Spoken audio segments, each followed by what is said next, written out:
bismillaahi raxmaani raxiim madaxda golaha wadatashiga qaranka Soomaaliyeed maanta oo sabti ah waxa ay sii wadeen kulamadii ay kala hayeen arrimaha doorashooyinka iyo amniga dalka shirka maanta uu sida caadiga ah shir gudoominaya ra'iisul wasaaraha xukuumadda federaalka Soomaaliya Maxamed Xuseen Rooble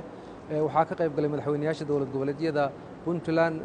Galmudug madaxweynaha Hirshabeelle madaxweynaha Koonfur Galbeed iyo madaxweynaha dowlad goboleedka Jubbaland iyo sidoo kale gudoomiyaha gobolka Banaadir ahna magaalada Muqdisho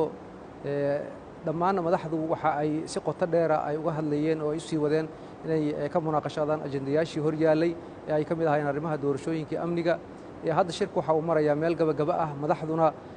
waxa ay isfaham buuxa intooda badnaa ay ka gaareen qodobadii ay ka wada hadlayeen ajendaha ugu jiray shirka waxaa la filayaa haddii ay baydmo in maalmaha fooda inagu soo hayo uu soo gabagaboobo iyadoo ay ka soo bixi doonaan natiijo wax ku oola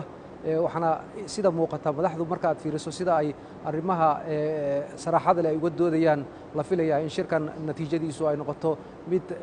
horseeda doorasho hufan oo dalka ka dhacda isla markaana ay waqti kooban oo la waqtiyeeyay